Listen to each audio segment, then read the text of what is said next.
At this time, I'd like to invite Mr. Jim Klopfenstein up to speak. Mr. King.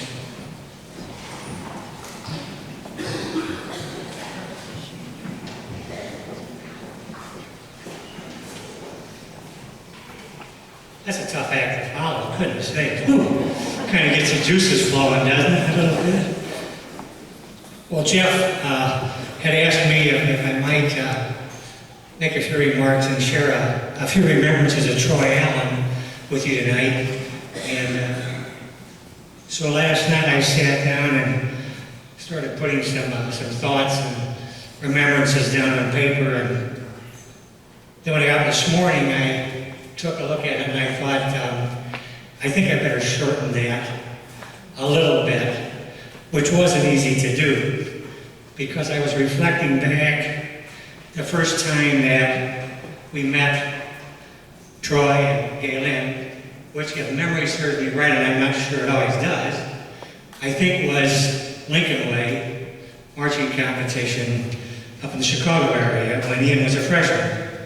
And we pulled in with our buses and our trucks and trailer and van and all that, and started unloading, and there was this couple standing over on the sidewalk, young couple I might add. And finally they came over and they said, well, we're here to help with Pitt. And I said, well, good, glad to have you. Met them. Thought you have no idea the journey you're about to embark upon, and hopefully we can keep you interested and involved for more than just this one competition. But as time went on, it was apparent that they were both very interested, active, and involved.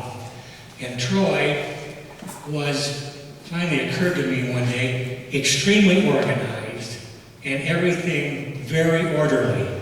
And it was amazing. And finally I said, Troy, I'm not trying to be where I don't belong, but you're so orderly and everything's got its place, and goodness sakes, it can't be out of its place.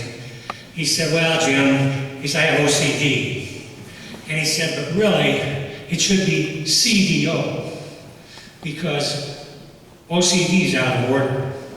So I said, I guess you're right. So it kind of became a standing joke with all of us about CDO. Every time Troy reorganized and get it where he wanted it, we'd say, I'll go CDO again, acting out. But, you know, whether it was painting props with Jeff's mom, whether it was chaperoning, sometimes leaving at dark 30 and getting on that school bus for 4 hours and stopping along the way to feed our band students, and then performing, loading, unloading, moving on to the next competition, or heading out to DC in 2009, working on props, building props, whatever it was that needed to be done, Troy was always there.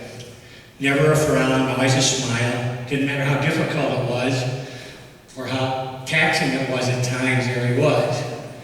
But every year before we would leave for Northern, I would inquire of Jeff and Craig, what props are we going to need this year? Because our goal was always to take everything with us we needed to Northern to get them built.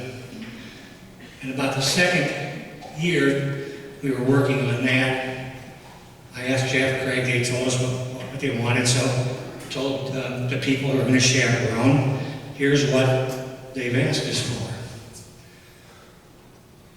And Troy stood there for a little bit contemplating that. And I said, Jim, have they lost their minds? Are they nuts?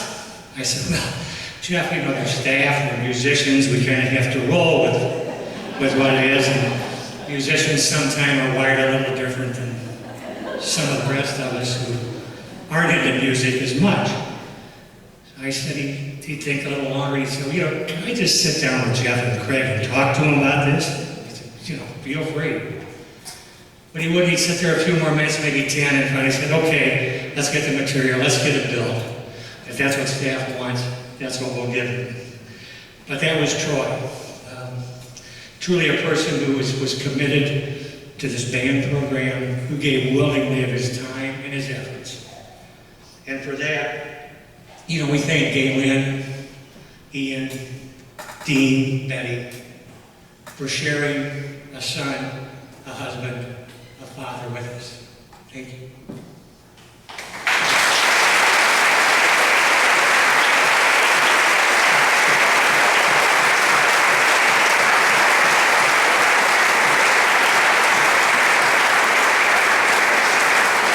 We'd like to dedicate this next piece to Troy Allen. This is Amazing Grace by Frank Ticheli.